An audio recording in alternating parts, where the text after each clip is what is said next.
Hola queridos amigos, muy buenos días para cada uno de ustedes que nos visitan hoy. Quizás ya están visitando bastante el canal o quizás la primera vez que están viniendo, y es realmente un gusto poder estar con ustedes en este momento para leer el capítulo 31 del libro de Isaías. Como cada día lo tratamos de hacer, lo hacemos de manera consagrada al Señor, orando para que Él nos ayude a entender la profundidad de este libro profético.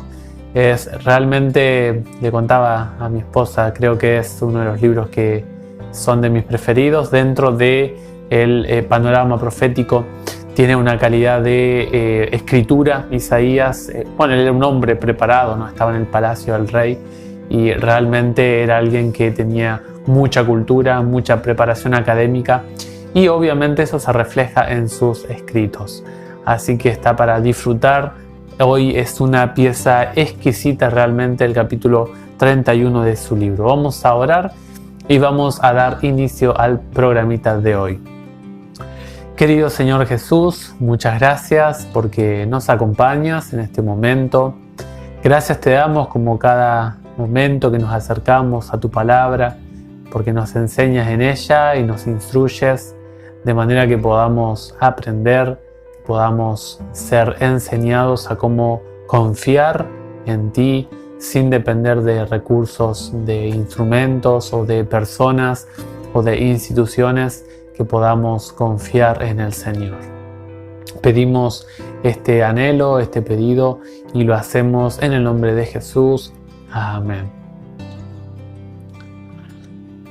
El capítulo de hoy lo podemos titular, si a ustedes les parece, cuando lean, quizá le podemos poner otro título. Hay varios títulos que podríamos recalcar en el capítulo de hoy, pero creo que se resume el título. Podríamos colocarle "Confía en Dios", entre signos de admiración, una exclamación. Confía en Dios. Se puede dividir en tres partes. Es un capítulo muy cortito, no es muy largo que digamos, tiene tan solo 9 textos. Lo podemos dividir del versículo 1 al versículo 15, que habla acerca de, nuevamente, lo que habló el capítulo 30, la confianza, allí en los primeros versículos del capítulo 30, la confianza en Egipto, pero se describen otros aspectos de lo que esperaba el pueblo de Judá de la nación egipcia. En los versículos 6 al 7 se habla de un llamado fuerte a volver, a retroceder a los caminos del Señor. Y en los versos 8 y 9 se habla de Asiria, que será destruido. Vamos a leerlo, los versículos 1 al 5. Ustedes lo pueden quizá leer un poquito más detenidos en sus casas. Dice el texto: "Ay de los que bajan a Egipto para pedir ayuda y buscan apoyo en los caballos. Ellos confían en los carros porque son numerosos, y en jinetes porque son muy fuertes, pero no miran al Santo de Israel ni consultan al Señor.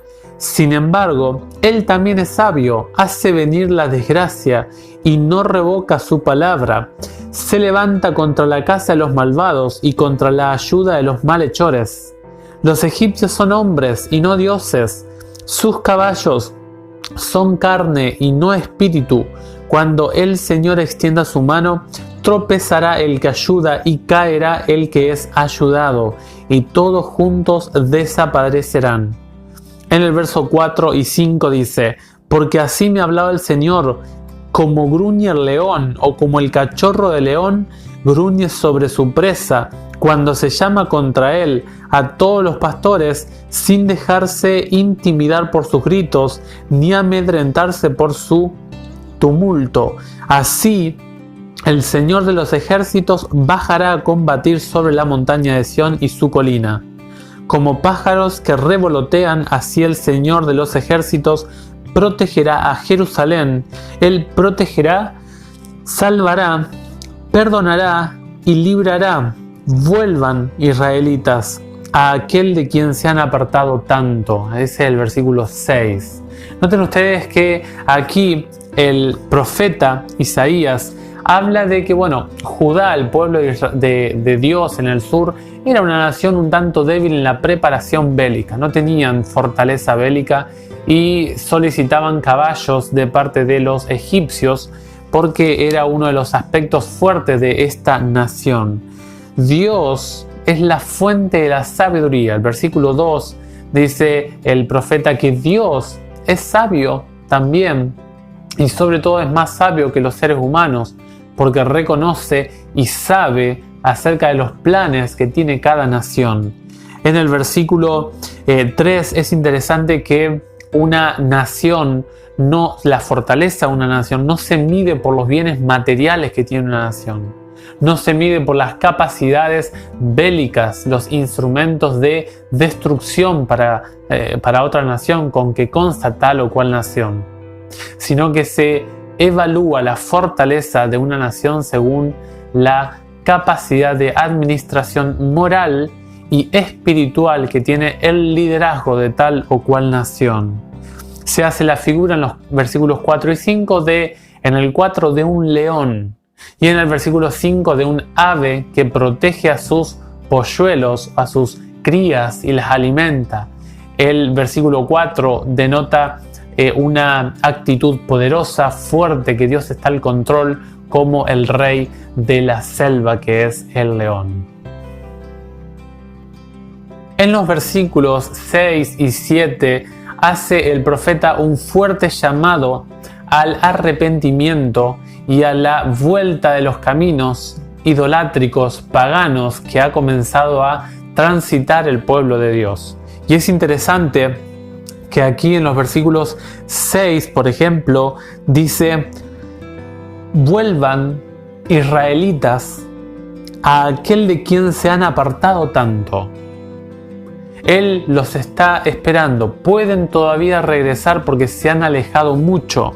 El profeta habla de manera clara, sin vueltas. Le dice el estado espiritual y moral del pueblo. Y el versículo 7 habla de que llegará un día en que el pueblo de Dios entenderá la inutilidad, la futilidad de confiar o de basarse en un ídolo.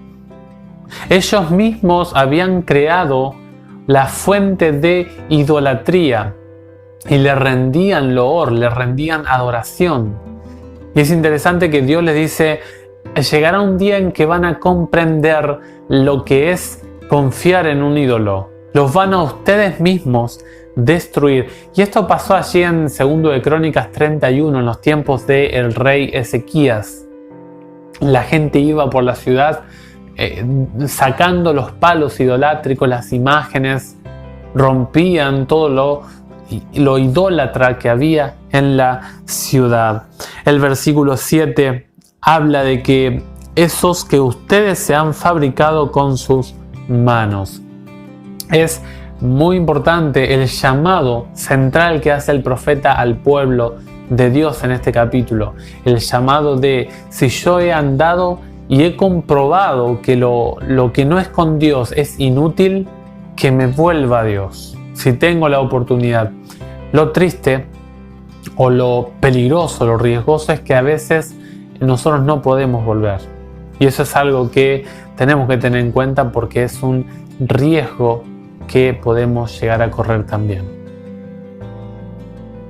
Y finalmente, en los últimos 2 versículos, y ya estamos acabando el capítulo de hoy, en los 2 últimos versículos Dios describe nuevamente el estado final de la poderosa Asiria. En el versículo 8 habla de que hay una espada preparada para Asiria. Hay una propuesta ya establecida para esta nación.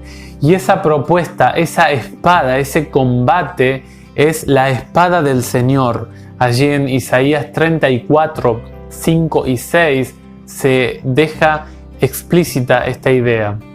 Y además esta profecía se cumplió allá en Sennacherib, así un par de capítulos después el de hoy.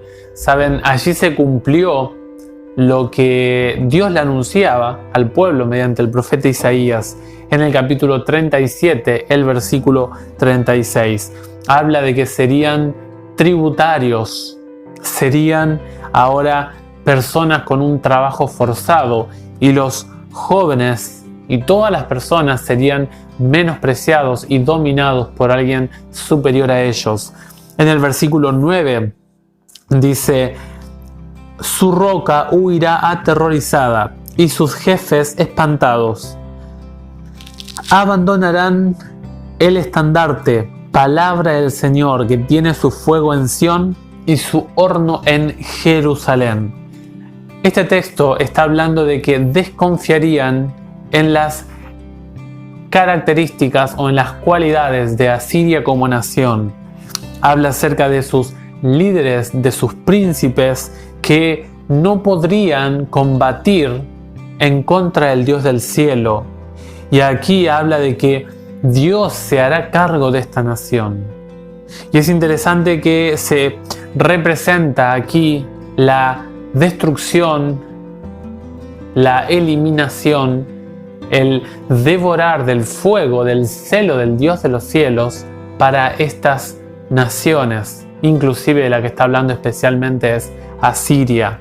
Allí habla de que así como de manera literal el celo de Dios consumió con su ángel a todo el vasto imperio de los asirios, y el rey Senaquerib volvió avergonzado a Asiria y luego fue eliminado, llevándolo a un plano espiritual. Así hará Dios con aquellos enemigos que se levanten allá en Apocalipsis 20, después del milenio, cuando la santa ciudad descienda acá a la tierra.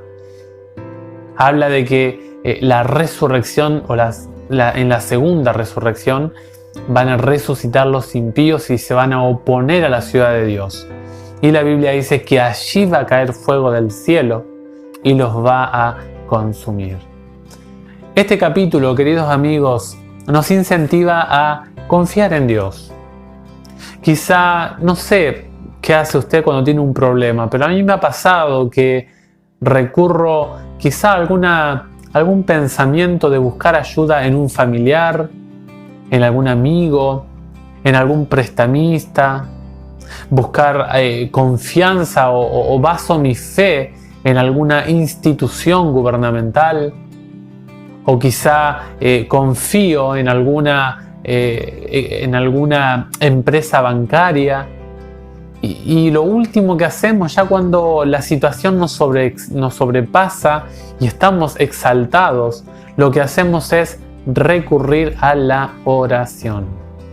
La Biblia aquí nos habla de que Dios nos dice: no confíen en los hombres, no confíen en Egipto. Confiar en Egipto es volver al pecado del pasado. Vez tras vez Dios repetía este mensaje. Lo vemos en casi todos los capítulos de Isaías. Qué inútil es depositar la fe en los ídolos, en los seres humanos, en las instituciones. Confíe usted en la ley divina, en la justicia divina. Es el mejor consejo que nos da el profeta Isaías. Desde el canal Enseñanza Bíblica les mandamos un saludito a cada uno de ustedes. Recordando, este jueves a sábado tendremos una programación especial, no se la pierdan. En las noches tendremos unos 3 días de evangelismo, así como en muchos lugares se están haciendo centro de evangelismo. Aquí en el canal también lo tendremos.